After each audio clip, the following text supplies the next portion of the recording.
Comment éviter le burn-out quand vous êtes entrepreneur solo et que vous avez toute votre activité qui repose sur vos épaules?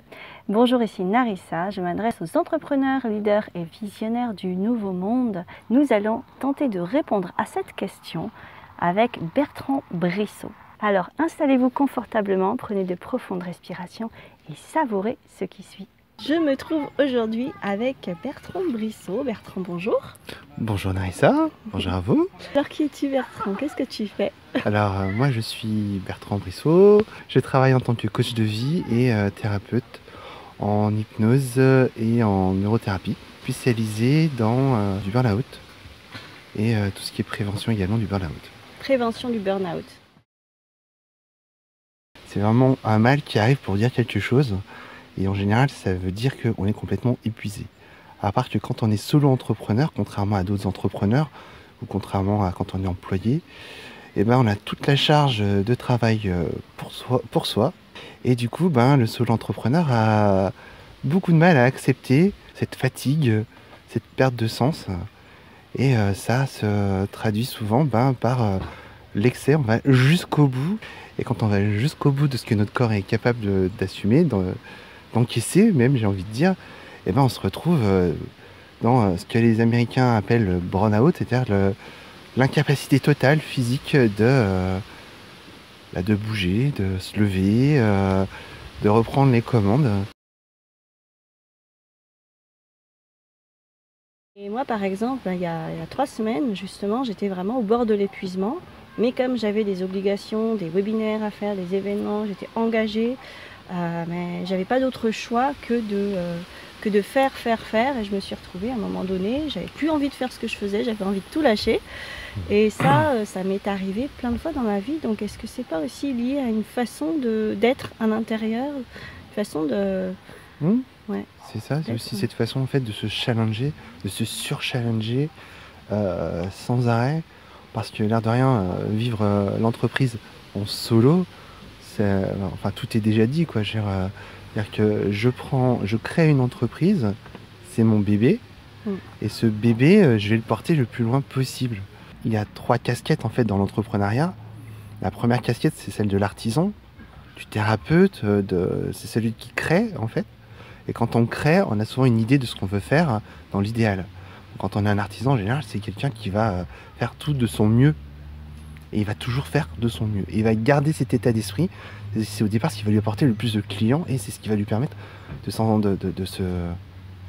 sortir du lot.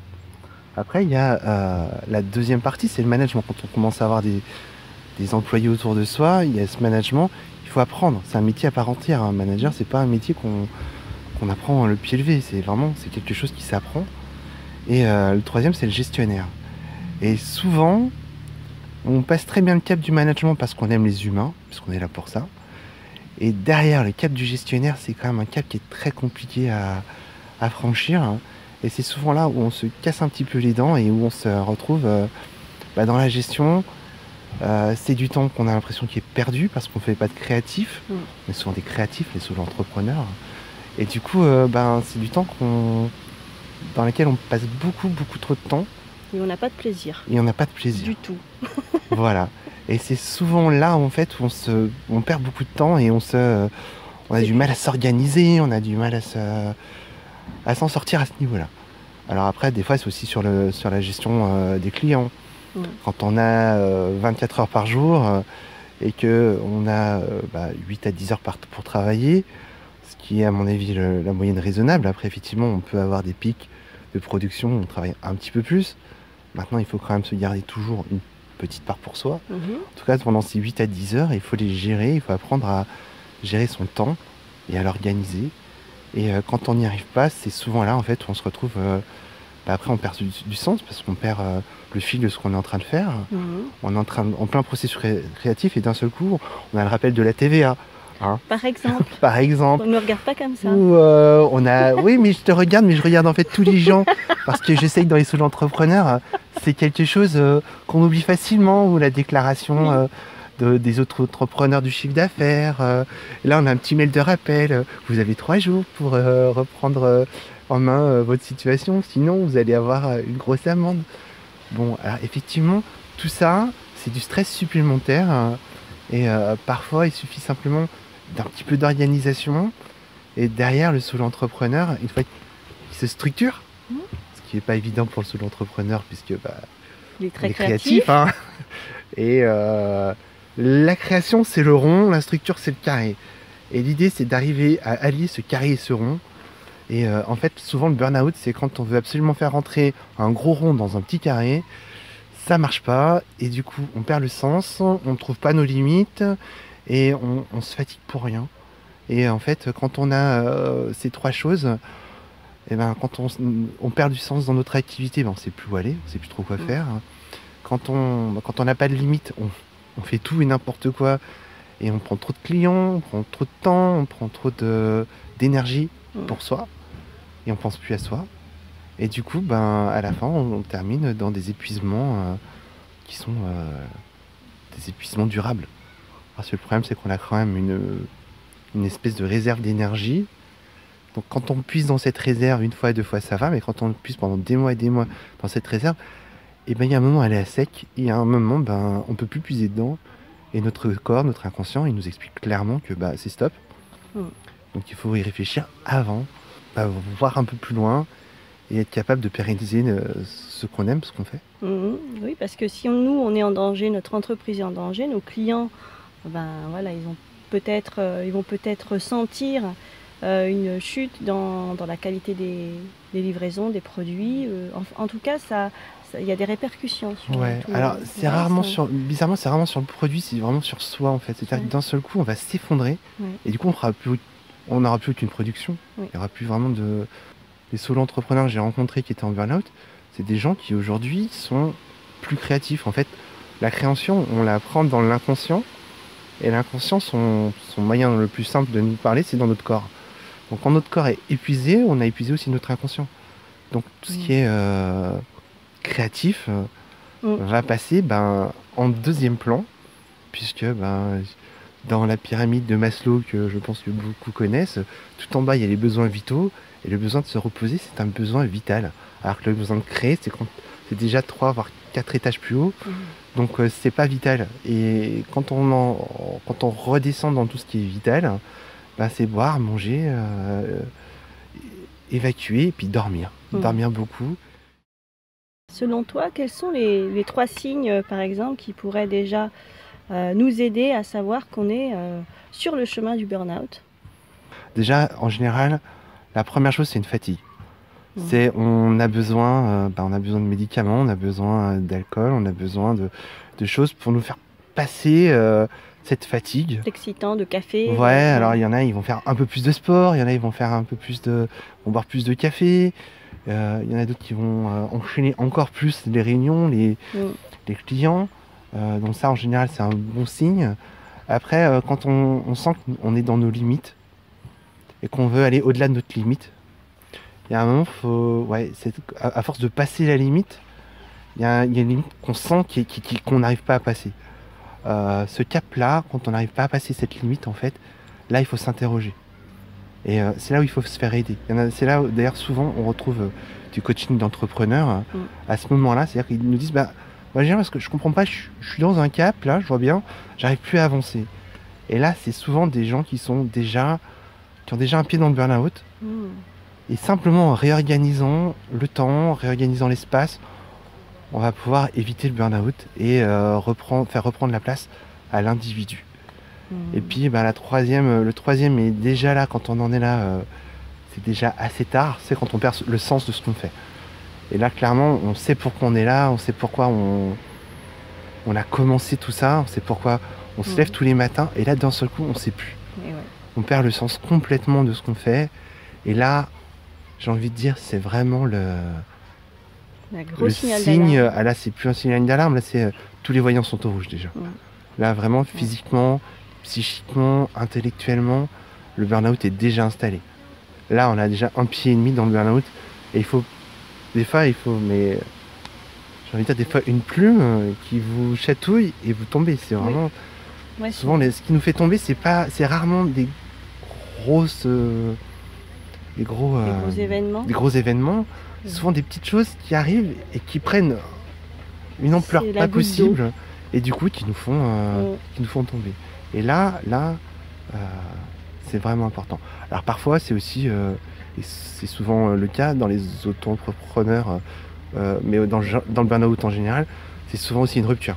Il y a beaucoup de gens qui d'un seul coup, après une rupture amoureuse, se retrouvent tout seuls, perdent du sens et se rendent compte qu'en fait ils ont tellement été au-delà de leurs limites pour prouver quelque chose, parce qu'il y a tout ce besoin de prouver, que quand on arrive, quand on devient tout seul, on revient tout seul, et ben il n'y a plus le sens pour y aller, et du coup la limite on la voit enfin, et la fatigue nous tombe sur les épaules d'un seul coup.